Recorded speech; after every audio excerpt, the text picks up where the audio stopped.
morning had broken soft and pale, with the kind of light that painted everything silver. Clara Sutton followed the creek's winding path as she often did, her worn boots pressing into the damp earth. The air smelled of rain and sagebrush, and the only sound was the gentle murmur of water slipping over stones. She came here for peace, for the stillness that dulled the ache of loneliness. But that morning peace wasn't waiting for her. A movement caught her eye, a shadow among the reeds. She froze. At first, she thought it was an animal, maybe a coyote. But then she saw him. A man knelt by the edge of the creek, his back broad and scarred beneath a torn shirt. His long dark hair was tied loosely with a strip of leather, and his skin glowed bronze in the morning light. He was Apache. Clara's breath caught in her throat. Every instinct told her to turn back, to run before he saw her. The stories the townsfolk told about Apache warriors, the raids, the blood, the danger, echoed in her mind. Yet she didn't move. Something about him didn't fit those tales. His shoulders trembled and his hands, large capable hands, fumbled clumsily with a small needle and a strip of sinew thread. He was trying to mend the tear in his shirt. The effort looked painful. He pricked his finger, hissed softly, then tried again, but his hands were shaking too badly. That was when Clara realized he was hurt. The side of his shirt was stained with dried blood. He wasn't a threat. He was a man trying to hold himself together. Before she knew it, she was stepping closer. Her heart hammered in her chest, every step a battle between fear and compassion. The ground was soft, her skirt brushing against the tall grass. When she was close enough to see the lines of exhaustion around his eyes, she spoke, her voice trembling. "You'll make it worse that way." The man froze, his head lifting sharply. His gaze found hers, dark, wary, sharp as a hawk's. For a long moment, neither moved. She could feel his tension like a coiled spring, his hand hovering near the knife at his belt. Clara raised her hands slowly, palms open. "I mean no harm," she said softly. "Let me help." He didn't answer.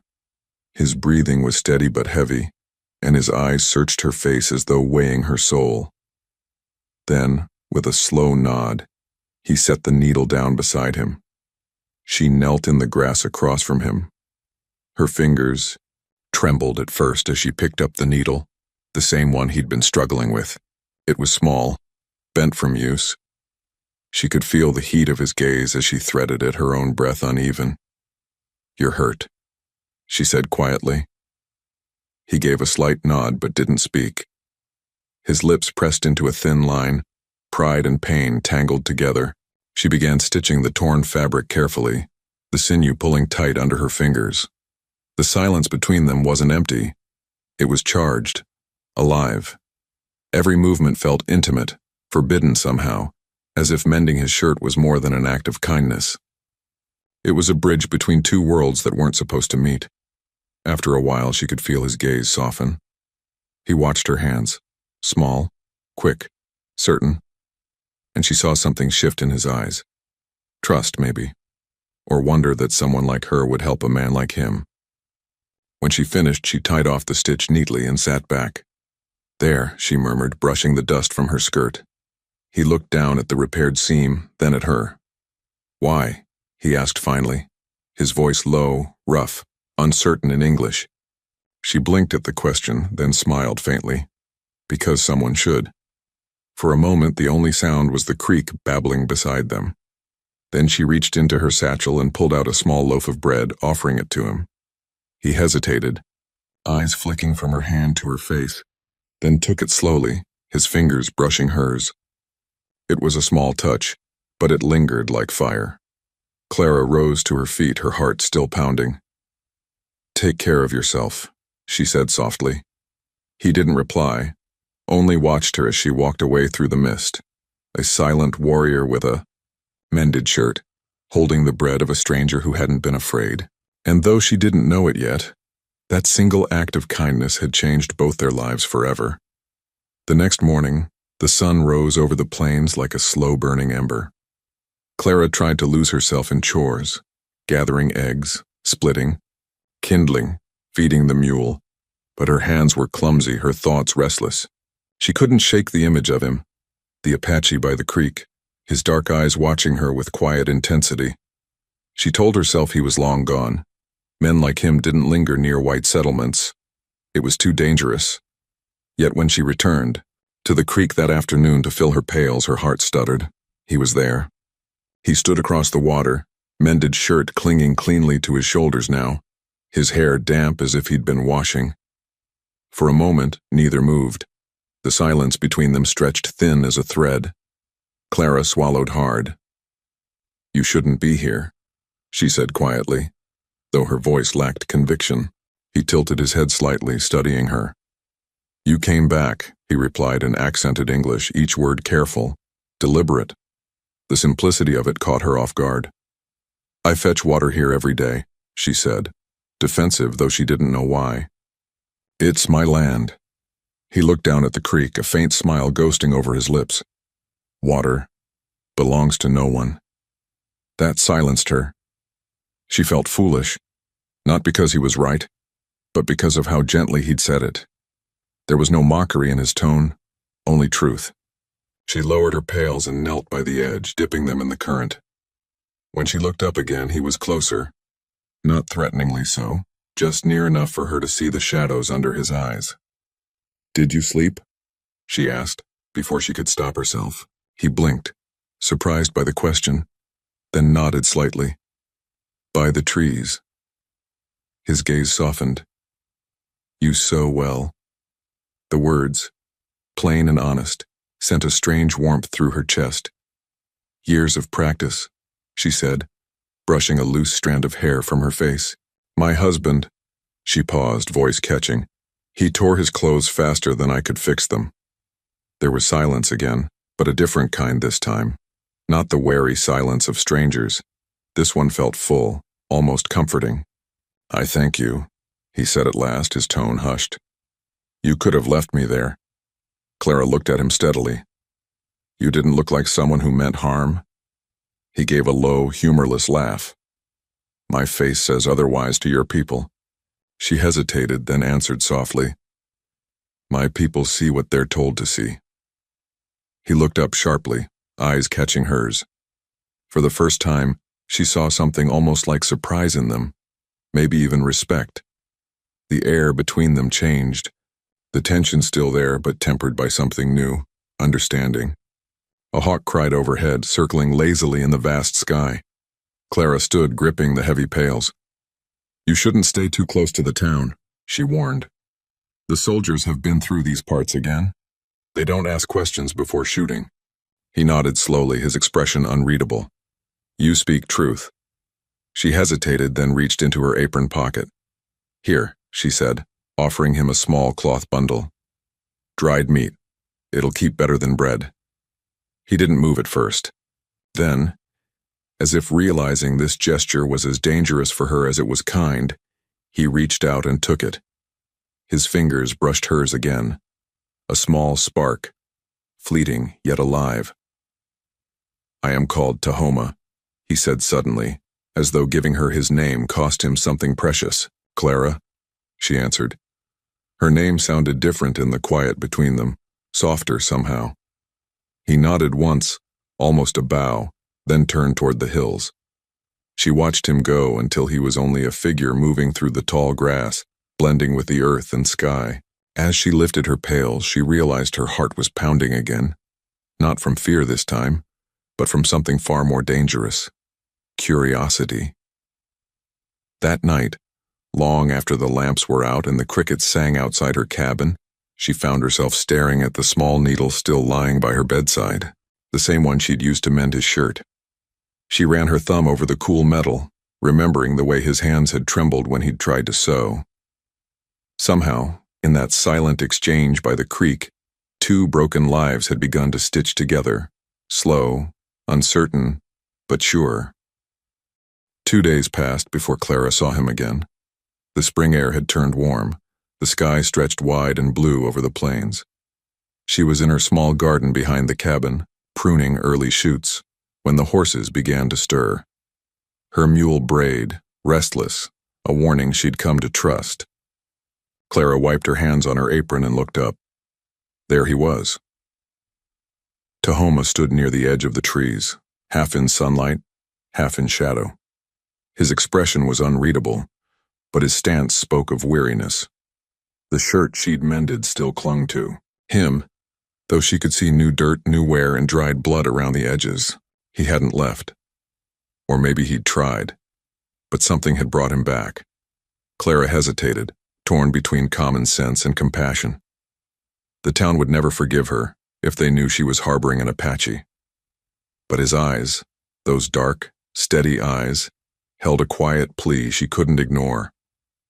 "Come inside," she said finally, her voice gentler than she meant it to be. He followed her to the cabin, cautious but not afraid. She motioned to the chair near the hearth. "Sit," she said. "You look half dead." He obeyed, lowering himself stiffly. When she fetched a bowl of water and a clean cloth, he didn't protest. As she knelt to clean his arm, she noticed the fresh wound, a long, angry gash running from shoulder to elbow. "Who did this?" she asked softly. "Men," he said after a pause. "White soldiers, near the ridge." Her breath caught. "They're patrolling out that far?" He nodded. "They saw me. I ran." She pressed the cloth gently against his wound, but her hands trembled. The thought of what might have happened, of how easily he could have been shot and left for the crows, filled her with a strange mix of anger and fear. He noticed. "You are afraid," he said. "For you," she admitted before she could stop herself. That made him look at her, really look. His gaze softened, but behind it she saw surprise, almost disbelief. Slowly he lifted his hand and touched her wrist, a gesture meant to steady her. His touch was warm, rough from labor and battle. "Do not fear for me," he said. "I have lived through worse." But when she peeled the fabric of his shirt away, her heart twisted. His body was a map of pain, old scars crossing new ones, some thin and silver, others raw and jagged. Each mark told a story she couldn't bear to imagine. "How can one man survive all this?" she whispered. "Because I must," he said simply. "Because to die is to let them win." She swallowed hard, blinking back the sting in her eyes. Her fingers brushed against his shoulder as she cleaned another wound. His muscles tensed not from pain but from restraint, the same kind she felt tightening in her chest. "You don't have to hide these," she said quietly, nodding toward the scars. "They don't make you less, they make you human." He turned to her, his gaze steady and unreadable. "To your people they make me a savage." Clara paused, the words like a stone in her throat. Then, softly, she said, "Not to me." The silence that followed felt like something breaking, not a sound but a wall. She didn't know who moved first, only that the air shifted between them. For a heartbeat they were no longer widow and warrior, white and Apache, just two souls who'd both seen too much loss. She forced herself to stand, to break the spell. "You should rest," she murmured, setting aside the cloth. "I'll make soup." He said nothing, only watched her move about the cabin, his expression unreadable but intent. When she brought him the steaming bowl, he accepted it wordlessly, their fingers brushing once more. As he ate, she caught the faintest flicker of gratitude in his eyes, not just for the food, but for something deeper. Understanding. Safety. When he finished, he looked at her again and said softly, "Clara." Her heart skipped. It was the first time he'd spoken her name. "Yes?" He hesitated, then looked down at his mended shirt. "Your hands," he said, voice low, almost reverent. "They make things whole." She didn't answer. Couldn't. The words sank deep into her chest, warm and frightening all at once. Outside, the wind whispered through the cottonwoods, carrying with it a promise neither of them dared to speak yet, that the lines drawn by blood and fear could sometimes be crossed by something far gentler. The first drops of rain fell just as dusk began to settle. The sky had turned a bruised shade of gray, thick clouds rolling over the plains like herds of dark buffalo. Clara was returning from checking her snares when thunder cracked so loud it seemed to shake the earth beneath her boots. She pulled her shawl tighter and started toward the cabin, and that's when she saw him again. Tahoma stood at the tree line, his hair slick with rain, eyes glinting in the flash of lightning. He looked worn, more from exhaustion than injury. Their eyes met, and neither needed to speak. The storm was coming fast, and there was only one place nearby with a roof. "Come on," Clara called over the wind. "You'll drown out here." He hesitated, maybe from pride, maybe fear of what it meant to step into a white woman's home. But the next peal of thunder left him no choice. He followed her through the rain, his long strides catching up easily as the wind whipped around them. By the time they reached her cabin, the downpour had turned heavy, drumming on the roof like stones. She pushed the door open, and they both stumbled inside, soaked to the bone. "Sit by the fire," she said, shutting the door against the storm. "You'll freeze if you stay wet." He did as told, crouching near the hearth while she stoked the flames higher. Water dripped from his hair onto the floorboards. His shirt clung to his chest, the fabric dark with rain, and blood, she realized. The wound on his arm had reopened. Clara's hands moved before her mind could catch up. She grabbed a towel, a dry blanket, and her small basket of salves. "You're bleeding again." He looked up at her, the firelight flickering in his dark eyes. "It's nothing." "Nothing," she echoed, kneeling beside him. "You'll lose the arm if you don't let it heal." When she touched his sleeve, he flinched slightly, not in pain but in something deeper, an instinctive defense. For a moment she feared he'd pull away. Instead, he exhaled and let his shoulders drop. She took that as permission. Her fingers worked carefully, unwrapping the makeshift bandage he'd tied with a strip of cloth. The wound was angry and raw. She dabbed it with clean water, then applied a paste of comfrey and pine resin. The silence between them was broken only by the storm's fury outside. Thunder growling, rain hammering the roof. "You've done this before," he murmured. Clara smiled faintly. "On my husband, when he came home from his hunting trips. Men never let things heal properly." He tilted his head slightly. "And your husband? He is gone?" The question was soft, but it still pierced. "3 winters now," she said quietly. Fever took him before the thaw. He nodded slowly, his gaze steady. "You stay alone?" She gave a small laugh, more weary than amused. "Most days I prefer it. People talk too much, and I've had my fill of being pitied." He seemed to understand that in a way few could. "Silence can be kind," he said. They fell quiet again, the air thick with warmth from the fire and something heavier. Awareness. She could feel the heat of him beside her, the scent of rain and earth clinging to his skin. His hand rested on his knee, close enough that the edge of her sleeve brushed against his knuckles.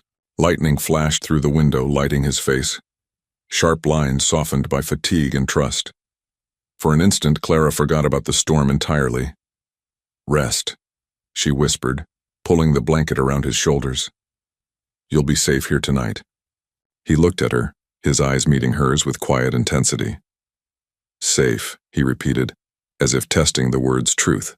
Then, after a long pause, "I will stay until the rain stops." She nodded. "That's all right." Hours passed. The storm raged on, relentless. They shared a simple supper of broth and bread. He said little, but his presence filled the small room, steady, grounding. When the wind howled outside, she glanced toward him, and he met her gaze each time, as if to remind her she wasn't alone.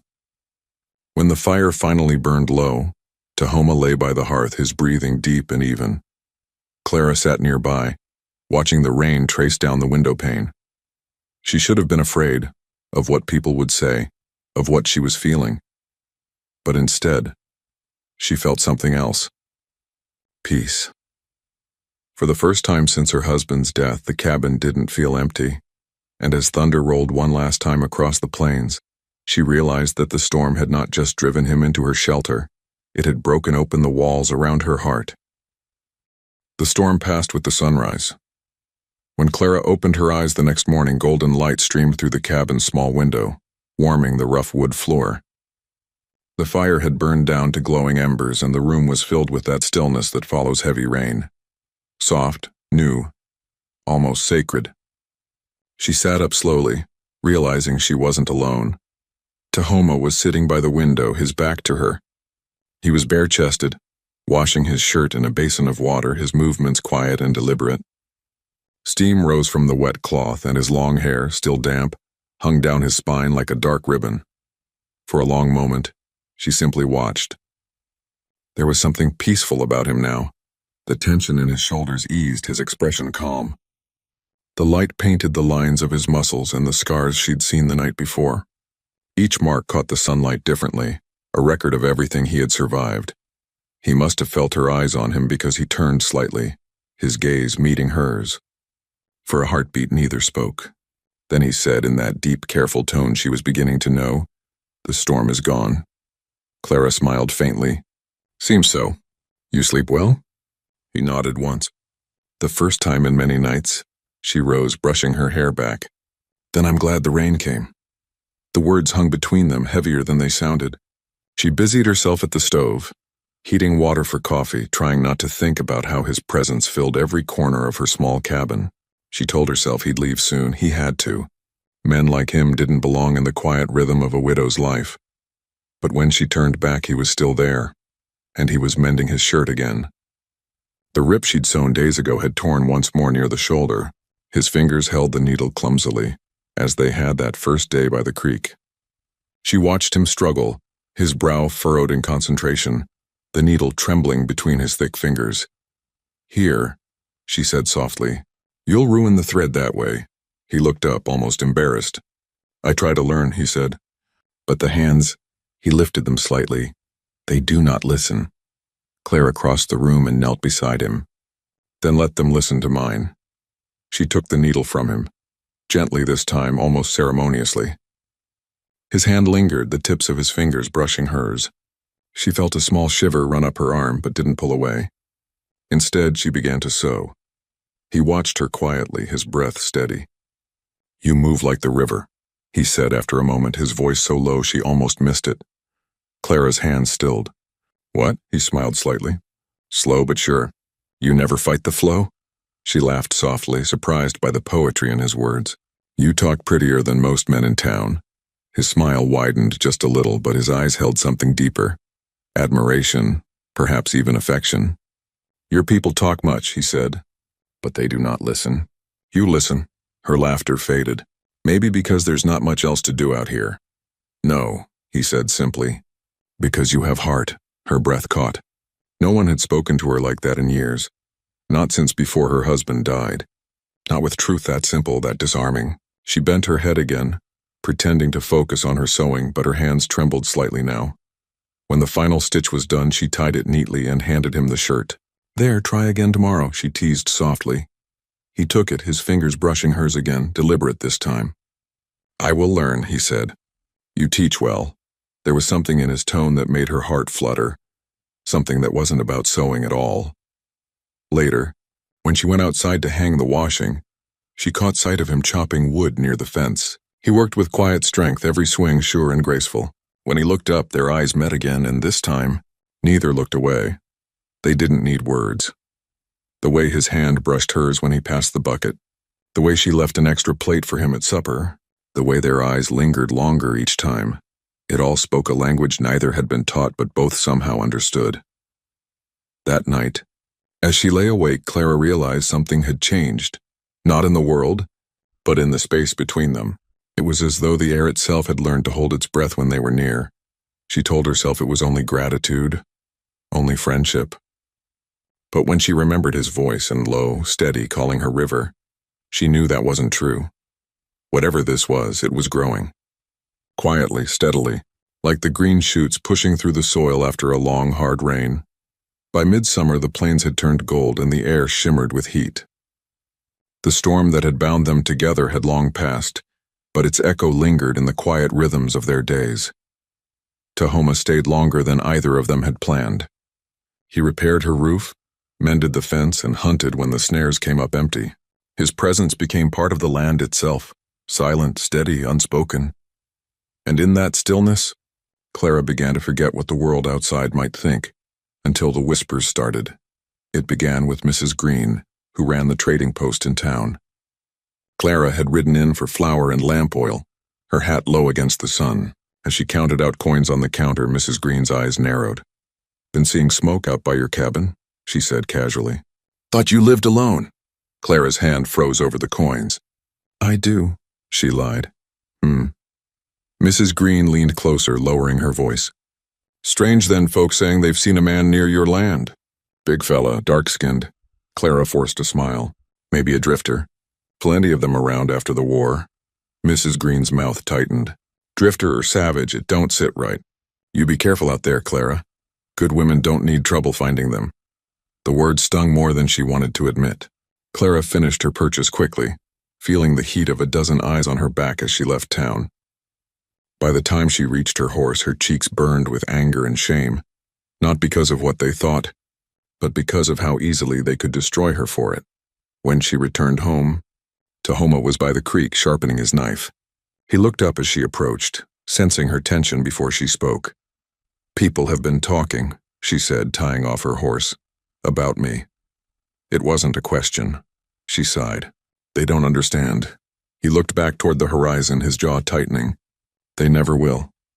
The way he said it, quiet, certain, cut deeper than any accusation. "They're scared," she said softly. "Scared of what they don't know. Scared of—" She stopped herself. He turned toward her.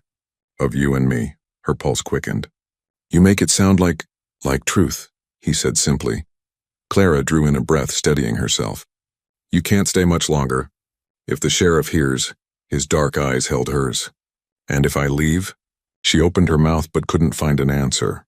The thought of him gone, the silence, the empty table, the unbroken mornings, filled her with an ache she couldn't name. Instead, she said, "It's safer." He stood, slipping the knife into his belt. "For you, maybe." The air between them grew heavy. The sound of the creek, the wind through the cottonwoods, everything seemed to fade into that space of quiet hurt. "Tahoma," she began, but he shook his head. "I will not bring trouble to your door, Clara." His tone was final, but his eyes weren't. They softened, as if saying all the things words could not. "You have given me more kindness than I deserved. I will not see you pay for it." She stepped closer. "You think kindness has a price?" "In this world," he said, voice low, "everything does." Her throat tightened. She wanted to tell him he was wrong, that what grew between them wasn't something shameful or dangerous. But she saw the truth in his face. The world would never let a white widow and an Apache warrior exist in peace. That night, Clara couldn't sleep. Every creak of the wind made her imagine hooves. Every whisper of the leaves sounded like voices. Somewhere in the darkness, she thought she heard movement near the creek. Soft, careful, fading into the night. By dawn, Tahoma was gone, the fire was cold, the cabin empty, and the only trace he'd left was a single feather tied to her doorframe, black and white, bound with a strip of deer hide. A sign, she knew, of protection. A promise, maybe, that he'd watch from afar. Clara pressed it to her heart, eyes stinging. The whispers of the town had driven him away, but the echo of his presence clung to her like breath, warm, invisible, and impossible to forget. And though the world called it wrong, she knew what she felt was the truest thing she'd ever known. The days after Tahoma's disappearance were hollow, as if the life had been drained from the land itself.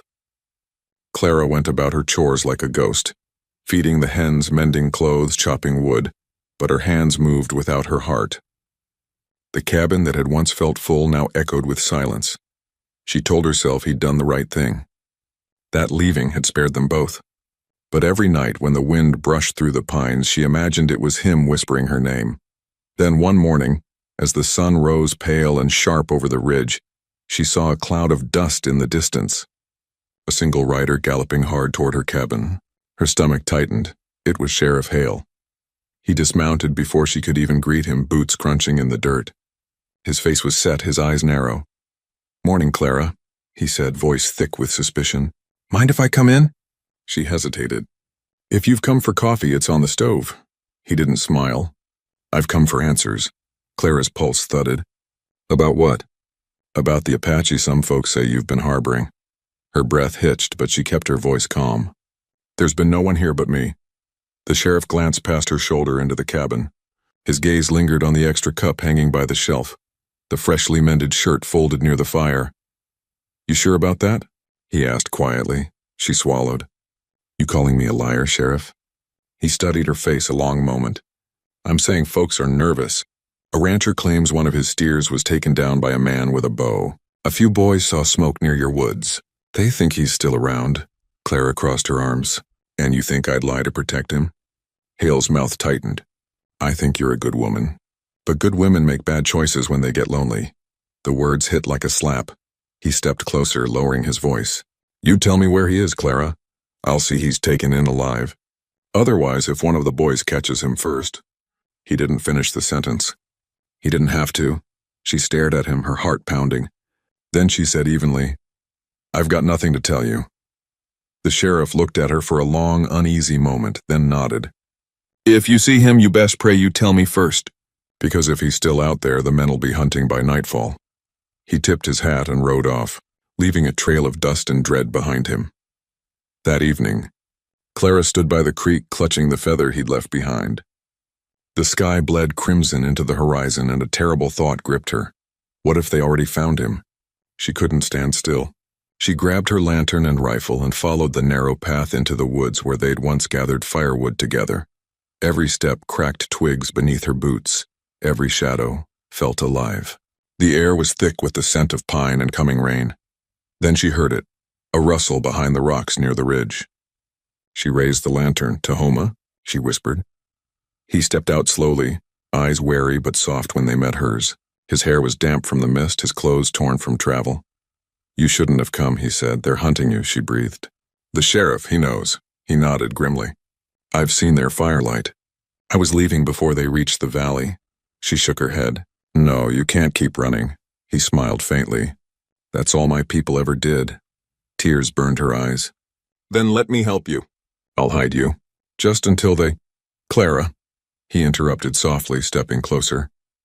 If they find you helping me, they'll burn your home. You'll lose everything. I already lost everything when you left, she whispered. For a heartbeat, silence hung between them, broken only by the chirr of crickets and the rush of the creek. Then, slowly, he reached out and cupped her face, his thumb tracing her cheek like a promise. You're not meant for this kind of fight, he said. But she met his gaze fiercely. Then let me fight anyway. In that moment, with the glow of the lantern between them, they both knew the line had been crossed forever. Whatever came next, sheriff, townsman, or fire, they would face it together. And somewhere in the trees, the cry of a distant hawk echoed, as if the land itself bore witness to the choice that bound their fates. By the time the first torchlight appeared through the trees, Clara already knew the town had chosen violence. The night was thick and humid, the kind of stillness that comes before a storm. She and Tahoma stood at the edge of the cabin clearing, listening to the distant shouts, men calling to one another, their voices laced with the crude excitement of a hunt. They're close, Tahoma murmured, scanning the ridge. Too close. Clara gripped her rifle tighter. We can still reach the creek. There's a path, he shook his head. They'll have men there too. He moved to the cabin door, his movements calm but purposeful, as if he had accepted something she couldn't yet name. The firelight from their lantern flickered across his face, painting shadows beneath his eyes. They'll burn this place, he said quietly. They won't leave it standing once they find me. Clara's throat constricted. Then we'll stop them before they do. Tahoma turned, meeting her gaze. You can't fight them all. I can fight for what's mine. The words left her mouth before she could stop them. For a moment, he simply looked at her, really looked at her, like she was the last thing in the world that made sense. Then, without a word, he handed her a knife from his belt. Then we fight, he said softly. The glow of torches grew brighter. Soon the first figures broke through the trees, 5 men, then 10. The sheriff led them, his hat low, rifle drawn. Clara, he shouted. Step aside. We've got no quarrel with you, only the savage. She stood on her porch, the rifle steady in her hands despite the tremor running through her heart. You've got no right to come onto my land, Hale, he sneered. That right comes when you start harboring killers. Killers? She snapped. You think he's the one murdering your cattle? He's been fixing fences, not breaking them. The men muttered among themselves, uneasy. The sheriff raised his voice. You expect us to believe you? Look at him. Tahoma stepped into view, tall and silent, his shadow spilling across the porch beside hers. His calmness unsettled them, it always did. Last chance, Hale warned. Move aside, Clara. She didn't. A tense silence fell. Then someone at the back tossed a torch. It hit the side of the cabin, flames licking up the dry wood in an instant. Clara gasped and swung her rifle firing into the air. The crack split the night like thunder. Enough, she shouted. You'll burn this whole valley before you see sense. But the men were already backing away, startled by her defiance. Hale cursed under his breath and raised his gun. But before he could fire, Tahoma stepped forward. Leave her, he said, voice low and even. This fight is with me. Damn right it is, Hale spat, pulling the trigger. The shot went wide as Tahoma lunged aside. Clara fired back, the bullet shattering the sheriff's hat clean off. The men scattered, shouting. Torches fell. Flames spread. Smoke filled the air, choking and black. Tahoma grabbed Clara's wrist. We have to go. I won't leave my home. She coughed. He turned her toward him, eyes fierce. You can build another home. I can't build another you. For a moment everything froze, the fire, the shouting, the panic. His hand on her cheek, the taste of ash in the air. Then she nodded. They ran for the creek, the heat of the burning cabin at their backs. Behind them, the men shouted in confusion, too blinded by smoke to follow. When they reached the water, Clara stumbled to her knees, tears cutting tracks through the soot on her face. The cabin was gone, everything she had built burned to the ground. Tahoma knelt beside her, his hand steady on her shoulder. They'll come again, he said quietly. She looked up at him through the haze. Then we'll be ready next time. For the first time that night, a faint smile ghosted across his lips. You sound like a warrior, she met his gaze. Maybe I learned from one. And as the flames roared in the distance, two shadows, one white, one Apache, moved deeper into the darkness, bound now by something fiercer than fear, the fire of survival, and the promise that love could rise even from ashes. The fire devoured everything Clara had built. By dawn, her cabin was nothing more than a skeleton of ash and smoke, curling into a pale morning sky. The land smelled of loss. The sheriff and his men were gone, chased off by the flames or by the guilt that came after. But Clara knew they'd return. Men like them always did. Tahoma saddled the horse in silence. His face was streaked with soot, his eyes hard but sorrowful. Clara stood beside him, clutching a small leather satchel, the only thing she'd saved. Inside were a few keepsakes. Her mother's brooch, a Bible, and the feather he had left her. She looked back once at the blackened ruin. That was my home. Tahoma turned to her. Home is where you're free. She met his gaze, steady and tired. Then let's find it. They rode at sunrise, heading north through the canyon trail. The land opened around them, wild and endless, the way only the frontier could be. Red earth, silent ridges, a hawk gliding overhead. The air was sharp, the kind that cleanses and cuts at once. For hours they rode without speaking. Only when the sun climbed high did Clara finally break the silence. They'll come after us. Yes, Tahoma said simply. You don't seem worried. He glanced at her, a ghost of a smile touching his mouth. Worry does not change the trail, she huffed softly. You sound like a preacher. I sound like a man who's been chased before. Something in the way he said it made her chest ache. You've lost others, haven't you? He was quiet a long while before answering. Everyone I've loved has been taken by men who thought they owned the land, the sky and the people beneath both. Clara's throat tightened. And now you've lost everything again because of me. He turned in the saddle, his eyes meeting hers with that calm, piercing strength. No, because of love. And love is not loss. The words sank into her like sunlight through cold water. For the first time since the fire, she breathed without the weight of fear pressing down. They made camp that night near a stream beneath the pines. Tahoma built the fire while Clara gathered water, her hands trembling from exhaustion. As she set the pot over the flames, she looked up and found him watching her. What? She asked softly. He shook his head. You never stop moving. If I stop, she said, I'll think too much. He smiled faintly. Then rest. I'll think for both of us. She sank down beside him, the warmth of the fire dancing across their faces. The night was quiet except for the hum of crickets and the rustle of leaves. For a long time, neither spoke. Then Clara whispered, "What will we do when they find us?" Tahoma poked at the fire with a stick, his expression thoughtful.